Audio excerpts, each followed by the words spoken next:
0703, it is Taigong's 6 Secret Teachings. We are in Dragon Secret Teaching, Chapter 3, the appointment of generals. King Wu asked Taigong, what is the procedure for appointing a general?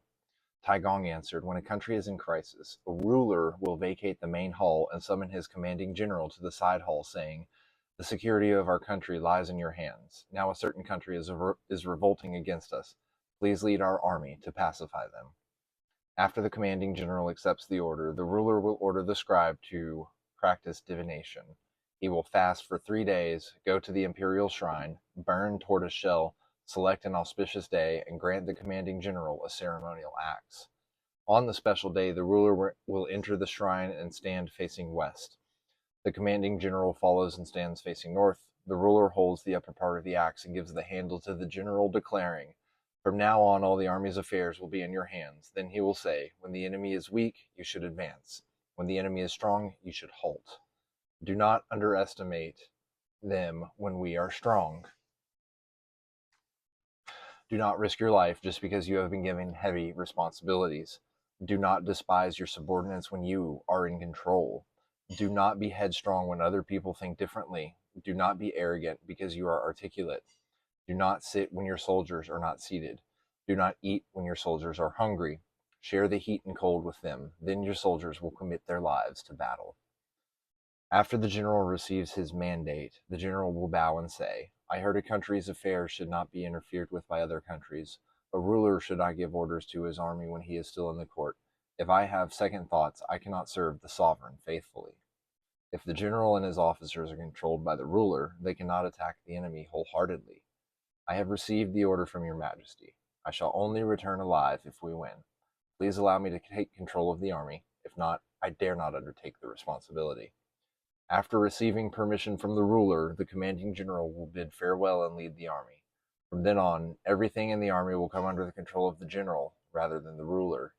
When the general can focus on battle, he will not be constrained by heaven, earth, the enemy, or the ruler.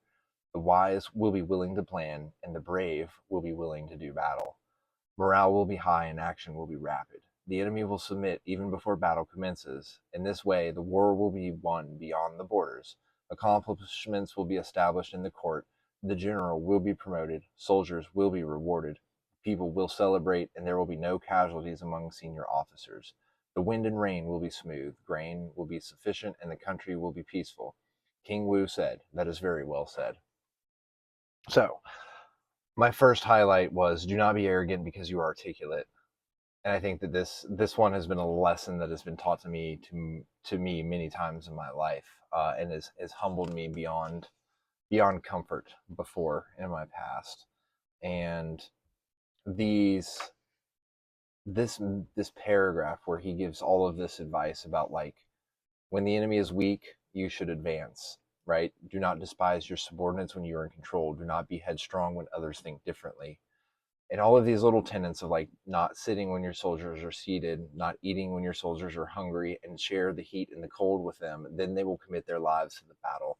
And so no matter what, you have employees and you have to be able to do the work and show them that you're willing to do the work in order for them to take the axe, right, and hand it up to battle, right? This is a metaphor for the leader of the nation handing off the responsibility and the duty to the general.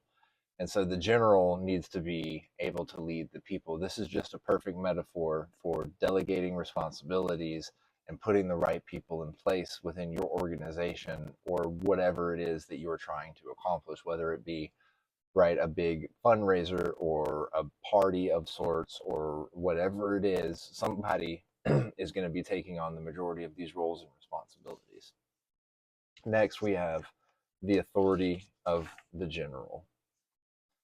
King Wu asked Taigong, how do you establish the authority of the general? How does he show his wisdom? How does he command and forbid effectively? Taigong replied, the general will build his authority by prosecuting people in high positions and show his wisdom by rewarding people of humble background.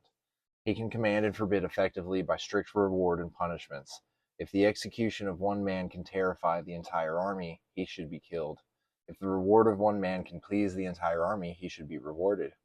If you prosecute the privileged, your punishments will reach the elite. If you reward cowherds, stablemen, and feeders, you reward the lowest. And I highlighted, your authority will be established if you punish elites and reward the lowest. This is a great example of how society is shifting and how essentially the fight club of the world runs, right? We are legion, we are everywhere, we are at the bottom, we are serving. And so if you're going to be the ultimate servant, the leader, you need to serve the served.